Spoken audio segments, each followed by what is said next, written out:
Okay सभी बच्चों, देखो अभी इसी लेक्चर को हम कंटिन्यू करते हैं। क्या देखा था हमने? यहाँ पे देखा था elastic potential energy store due to elasticity. इसका हम कुछ फॉर्मूला निकाल रहे थे। यहाँ तक हमने किया था। थोड़ा पीछे जाते हैं, हमें ये एक्सप्रेशन मिला था, potential energy is equals to half into Y A L into x square. हम इसी को एक बार लेते हैं और यहाँ पे पेस्ट करते हैं, ठीक है। ये हमने अभी एक फॉर्मूला बनाया था, half into stress into F L upon Y. ये इतना कोई यूज़फुल एक्सप्रेशन नहीं है। हम एक यूज़फुल एक्सप्रेशन चाहते हैं, चाहे हम ऐसा लिख सकते हैं, इसमें कोई गलती नहीं है, लेकिन हम एक यूज़फुल एक्सप्रेशन चाहते हैं। हमें यहाँ तक मिला था half into Y A L into x square. हम क्या करते हैं, हम एक्स स्क्वायर को सब्स्टिट्यूट नहीं करते। लास्ट टाइम हमने यहाँ पे एक्स स्क्वायर को भी सब्स्टिट्यूट किया था। हम इस बार क्या करते हैं, एक्स स्क्वायर को सब्स्टिट्यूट नहीं करते। एक्स स्क्वायर क्या है, what is x? Change in length. This is change in length. इसको क्या हो गया, this is nothing but change in length. Now what I am doing, अब मैं इसे क्या करता हूँ, इस एक्सप्रेशन के अंदर मैं Y A by L into, just a minute, ये पेन ठीक से काम नहीं कर रहा है।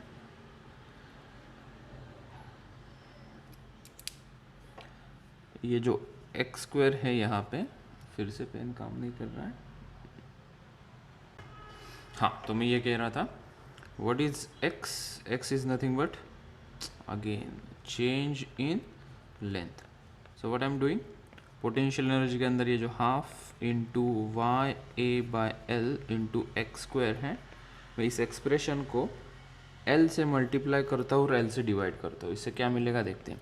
सो एक्सप्रेशन को हम ऐसा लिखेंगे, half into Y a divided by l square. ये l into l, l square हो गया, ये एक्स स्क्वायर हो गया, ये एल एक्स्ट्रा। तो ये एक्स्ट्रा एल को मैं यहाँ से लिख देता हूँ, और ये जो नीचे एल स्क्वायर है, ये दोनों हम साथ में लिखेंगे। इस एल स्क्वायर को एक्स स्क्वायर के नीचे लिख देते हैं। अभी यहाँ पे देखो, इसको ऑब्जर्व करो, ये हमें क्या मिला, change in length upon original length. This is nothing but strain, right. हमें स्ट्रेन का एक्सप्रेशन मिल गया, करेक्ट। सो हम इसे लिख सकते हैं half into Y into area into length. ये जो है, इसको भी हम कुछ लिख सकते हैं, this is nothing but volume. Area into length क्या होता है, वॉल्यूम होता है, ठीक है।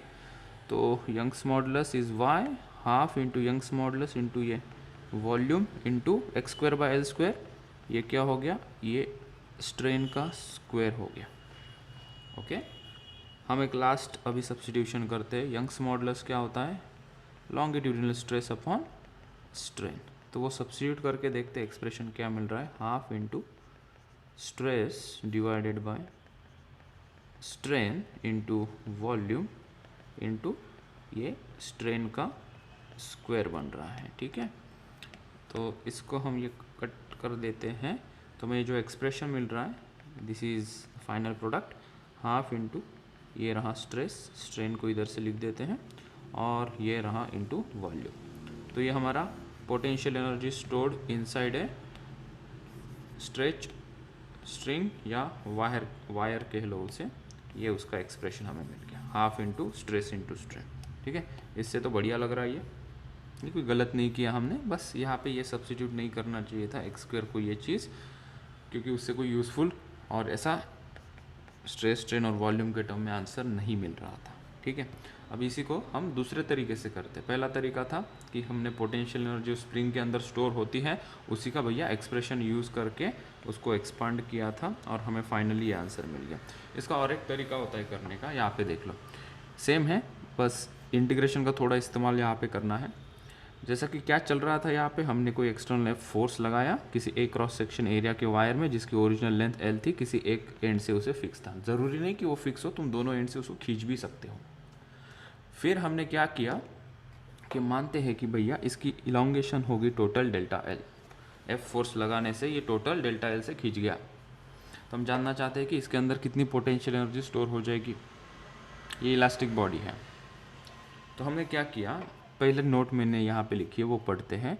एज एक्सटर्नल फोर्स, मतलब इस एफ की बात कर रहा हूँ, एज एक्सटर्नल फोर्स एफ या इसे डिफॉर्मिंग फोर्स भी कहते हैं, उसे अगर इंक्रीज़ या डिक्रीज़ हम करेंगे, एफ फोर्स की वैल्यू हम इंक्रीज़ या डिक्रीज़ करेंगे, तो भैया मुझे बताओ कि ये जो इंटरमोलिकुलर फोर्स, जो रेजिस्टिंग फोर्स होता है अंदर से, वो भी इंक्रीज़ और डिक्रीज़ होगा।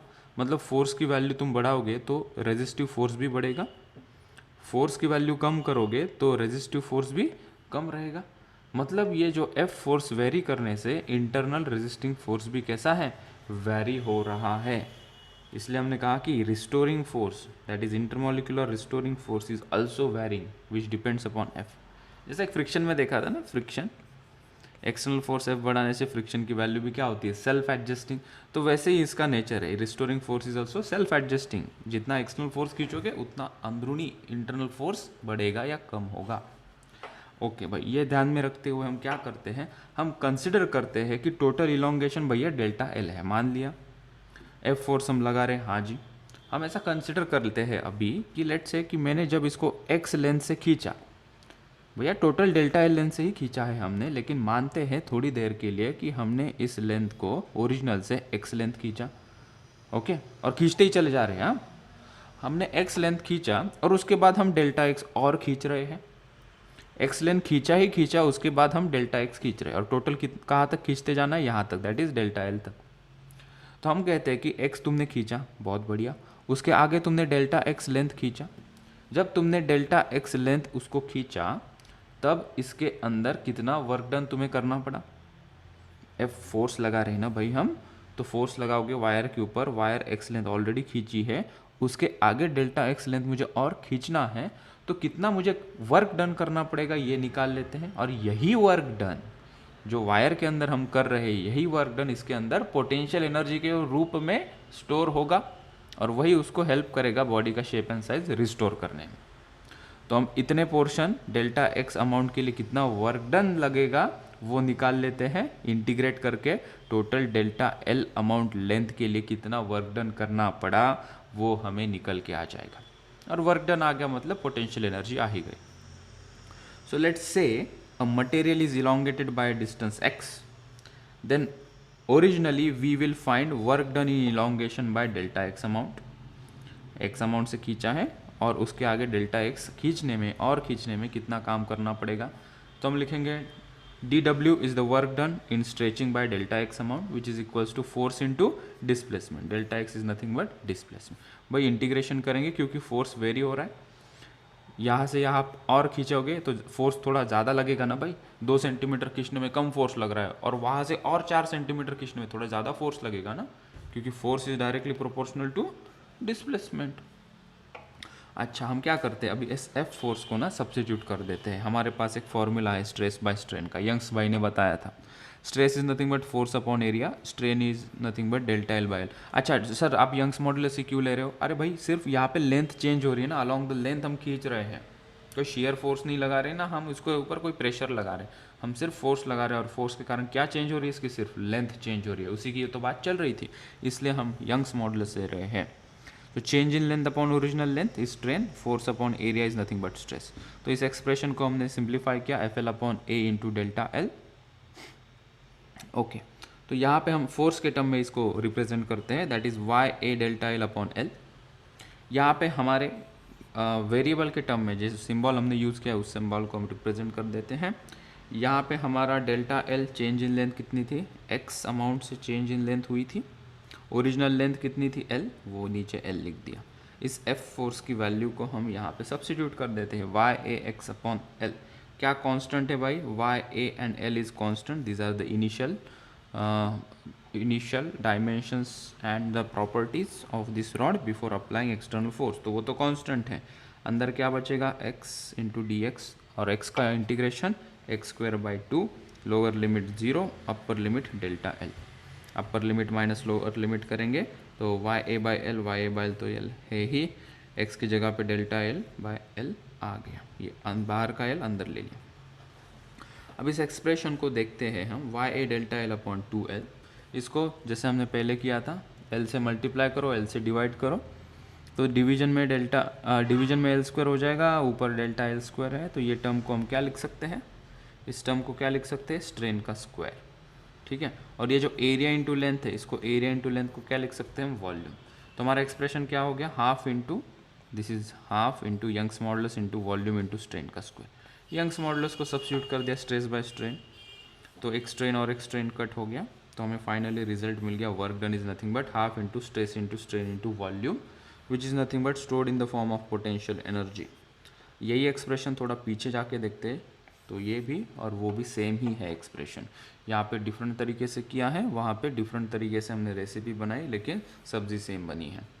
ठीक है, इसके ऊपर का और एक एक्सप्रेशन है बहुत ही सिंपल, जिसका हेडिंग है potential energy store per unit volume, जिसको हम density of elastic potential energy भी कहते हैं। कुछ करना नहीं है, पोटेंशियल एनर्जी का जो एक्सप्रेशन हमें मिला है half into stress into strain into volume, इस वॉल्यूम को बस इसके डिवीजन में लेके आओ। तो क्या कहोगे, इसे potential energy per unit volume या उसको डेंसिटी भी कहेंगे। तो उसका फॉर्मूला क्या होगा, बस यहाँ पे वॉल्यूम की टर्म मौजूद नहीं होगी, half into stress into strain. बढ़िया, इतना ठीक है। अभी चलते हैं न्यूमेरिकल करते हैं। So calculate the elastic potential energy stored in a brass rod of length 20 centimetre and area 1 centimetre square when it is elongated by a load of 5 kg mass given that Young's modulus of brass is 10 to the power 11 Newton पर metre square. कुछ data given है, उस data को read करते हैं कि क्या data given है। ये हमारे पास रॉड है, it is brass rod, brass से बना हुआ है, इसकी लेंथ गिवन है 20 centimetre, cross section area 1 centimetre square है, और इसके नीचे हमने 5 किलो का लोड लगा दिया है, और ये जो रॉड है इसका यंग्स मॉडुलस भी दिया है 10 to the power 11 न्यूटन पर मीटर स्क्वायर। हमें पूछा है कि इसके अंदर जब ये 5 kg लोड लगाएंगे तो ये खींचा जाएगा भाई। जब इसको खींचा जाएगा मतलब इसका इलोंगेशन होगा, मतलब इसके ऊपर फोर्स लगेगा और उसका डिस्प्लेसमेंट होगा, तो वर्क डन होगा, और यही वर्क डन इसके अंदर पोटेंशियल एनर्जी के फॉर्म में स्टोर होगा। तो वो पोटेंशियल एनर्जी कितनी वो बताओ। फॉर्मूला पता है, half into stress into strain into volume. भाई यहाँ से उठाया हमने, half into stress into strain into volume. Volume को खा मत जाना, वॉल्यूम नहीं लिखोगे तो वो टर्म ये बन जाएगी density of elastic potential energy. So stress यहाँ से निकाल सकते हैं कि इस वायर के अंदर कितना स्ट्रेस आएगा। क्यों स्ट्रेस आएगा भाई, क्योंकि फोर्स लग रहा है। कौन लगा रहा है फोर्स, 5 kg। कितना लगा रहा है, mg, क्योंकि ग्रेविटी 5 kg को नीचे खींचेगी और वो इसको नीचे खींचेगा। सो mg इतना फोर्स लगेगा, force upon area, force upon area. तो स्ट्रेस की टर्म तो मेरे पास है फोर्स अपॉन एरिया, एरिया भी गिवन है। स्ट्रेन के लिए क्या लिखते हैं हम, change in length upon original length. तो change in length upon original length, तो ये डेल्टा एल ससुरा हमारे पास गिवन नहीं है ना, चेंज इन लेंथ। तो हम क्या करेंगे, इस स्ट्रेन को सब्स्टिट्यूट करेंगे। कैसे सब्स्टिट्यूट करोगे, तुम्हारे पास यंग्स मॉडुलस का फॉर्मूला है स्ट्रेस अपॉन स्ट्रेन, वहाँ से स्ट्रेन को लिखो स्ट्रेस बाय यंग्स मॉडुलस, ये लिखो, यहाँ पे लिख दिया हमने stress upon Young's modulus. Stress into stress, stress square हो गया, divided by Young's modulus into volume. Stress तो है force upon area, force is nothing but mg upon area, Young's modulus y। Volume is nothing but area into length, volume is nothing but area into length. तो हमारे पास सभी चीज़ें given है, mg that is mass into acceleration due to gravity 5 into 10। उसका area कितना है wire का एरिया लेना है, इस 5 kg मास का नहीं, 1 centimetre square that is 10 to the power -4 metre square. Okay, into Young's modulus, ये रहा 10 to the power 11, एरिया ये रहा area 1 into 10 to the -4, length ये रही length 20 centimetre, so 20 into 10 to the -2। Solve कीजिए भाई इसको, और हमें आंसर मिल गया यहाँ पे 2.5 into 10 to the power -5 joules. ठीक है, तो इस प्रकार से ये क्वेश्चन बनते हैं। इस लेक्चर में इतना ही। नेक्स्ट लेक्चर में हम थर्मल एक्सपेंशन इन सॉलिड्स की बात करेंगे। Thank you so much.